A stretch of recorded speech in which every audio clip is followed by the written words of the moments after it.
Good day and welcome back to another Dbz Dokkan battle video. So I thought in this video we could just cover super attacks, basically what they kind of do and what stages they're useful for. Essentially just covering to a certain extent what units can do for you. It'll be a brief overlay, so nothing crazy. The first thing we're going to cover is raising of attack. A lot of units have the ability to raise their attack on super attack. A lot of the times it's either for 99 turns, which means indefinitely, or over a period of time, like Trunks for 6 turns. Some of them also raise attack for other units. This will be kind of a set buff on their super attack effect, and it will say there raises attack for allies in the same turn. When you want to factor in raising attack units, just remember that the raising of attack is not necessarily the greatest skill. The reason why raising of attack is not necessarily as effective or doesn't look as effective as raising defense is because the diminishing returns in raising your attack against damage reduction enemies is similar to how raising your defense gives you increased returns against the attack of enemies in the game, because those enemies do not have an increase. Then we get the raising of defense. Now raising defense on units, that comes in very similarly to attack, but it's viewed as being more effective. The reason raising of defense is more effective than raising of attack is for that same reason. Units that you fight in stages like SBR or long form event content, like the legendary Goku GT event, those kind of events have a flatline amount of damage. Goku does 200k damage, for example. So raising your defense above 200k means you don't take any damage from normals, for example. Because of that, that means that the raising of defense is a more effective skill than raising of attack, at least visually. But both do have their merits. In terms of this kind of raising attack and raising defense, generally if units raise attack and defense over a certain period of time, like this Goten or the Trunks for 6 turns, you generally want to keep them on main rotation to maintain the stacks that they have built up. For indefinite units like Krillin, where it's 99 turns, you can leave those units kind of floating or on rotation, because those units will always continually stack and won't lose stacks that they've built up over time. Units that stack for 6 turns, if they disappear for a 3-turn period, will lose one of those stacks. So that's just important to keep in mind, especially for units that stack over 4 turns. The next thing we'll take a look at is the lowering of attack and defense. We'll take a look at them separately, but basically lowering of attack is viewed as more effective than lowering of defense. The reason lowering of attack is more effective than the lowering of defense is similarly for the same reason that raising defense is viewed more effective than raising of attack. By lowering attack of a unit that does 200k damage, you lower that unit's attack to 160k. By lowering his defense, you don't do the same effect. That's because a lot of units nowadays have damage reduction on them. Lowering of defense will still help you do more damage, but it's not viewed as effective as lowering of attack. Lowering of attack helps you mitigate more damage probably than the lowering of defense helps you do. But both of these skills are valuable. Lowering of attack and defense is still more valuable in the SBR or ESBR stages, because that content generally allows continual lowering of attack and defense. Events like the LGE or the legendary Goku events, those do not let you lower attack and defense. Same with EZAs, they don't let you lower attack and defense continually. At a certain point you will not be allowed to lower attack and defense, and because of this it's kind of an issue. With all super attack effects you get a range. So like great means 70%, high means 50%, medium means 30%, and you kind of get ranges in between that, but that's generally how you keep track of it. The next thing we have is the boost all function. So the boost all function is basically just the way of separating units that raise attack for allies or defense for allies. A lot of the times these units aren't strong enough to sit in the first slot where they're most effective, because obviously by sitting in the first slot they would give the buff to 2 characters, but they can still be effective, and also you can still use them. Like for example, that Vegeta that we showed there is tanky enough to run in the first slot.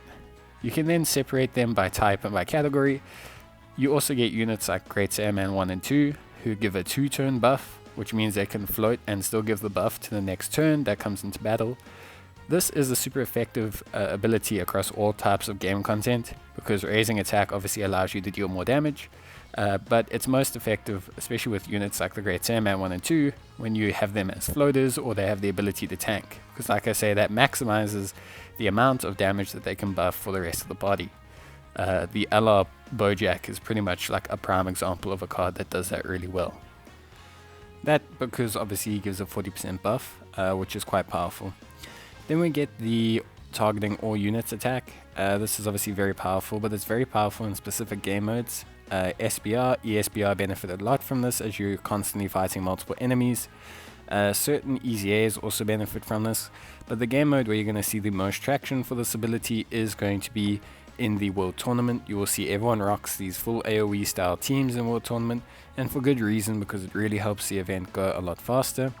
The thing with AoE type units is that they will obviously hit every single enemy, but they will crit independently on those enemies. So for example, just because Broly crits on the first enemy doesn't necessarily mean he will crit on the second enemy and vice versa. So obviously it's just something you want to keep in mind, that crits on AoE abilities are quite powerful because each separate instance of the attack, when it hits the enemy, has a chance to crit. Then sealing super attacks. This is specifically powerful in Ultimate Clash and SBR and ESBR. A lot of EZAs and long form content like LGE and that and Infinite Dragon Ball History will prevent sealing, but a lot of sealers are super powerful in SBR, ESBR and Ultimate Clash. And that's just because sealing basically acts as a silence being something that mutes someone giving off spells in an RPG. A seal in Dokkan prevents the enemy unit from super attacking. Enemy units generally have a 15% chance to super attack at any given time, so when you seal them you prevent that from occurring. Obviously some units like Vegeta in Ultimate Clash will constantly super attack you. This means sealing is super effective against them, or units like Goku that deal a super powerful one-hit kill. Most units have guaranteed sealing nowadays, but there are a rare example of units that will have a chance to seal, like SS3 Bardock. Then we get stunning. Stunning is like sealing. Stuns from super attacks will always be 2 turns unless stated. So what that means is if Frieza stuns the unit that he attacks, that unit will be stunned for the remainder of the turn that is currently happening and the next turn. This makes stunning super powerful for damage mitigation because it not only prevents super attacks, but it also prevents normals. The thing with stunning is it's generally never guaranteed, and if it is guaranteed, it's only for a single turn. The reason this is obviously is because it is quite a powerful ability. Again, similar to sealing, this is most powerful in SBR and ESBR, and in some Ultimate Clash stages. But overall, it's going to be your number one strategy when you are running ESBR and SBR stages, especially ones that have a single enemy or 2 enemies. It allows you to really control the battlefield and keep everything in check. When you stun a unit, that unit will be stunned for 2 turns, like I say, unless obviously it dictates otherwise. An important thing to remember is that stuns from passive last 1 turn unless also specified. Then transformations do not occur on super attacks, so there will be no effect there. Same with giant form, rage form, those are all passive based abilities. Counter-attacking again does not occur on super attacks, however attacks effective against all does appear on some cards. The latest example being the SS3 Gotenks, who if you get 11 key will have effective against all types.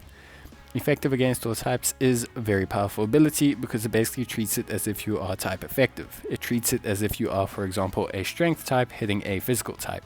This means you are constantly doing 1.5 times damage, and this can really help out in ESBR, SBR, LGE, GT, and pretty much any content in the game. It's a solid damage boost across the board and really helps you out.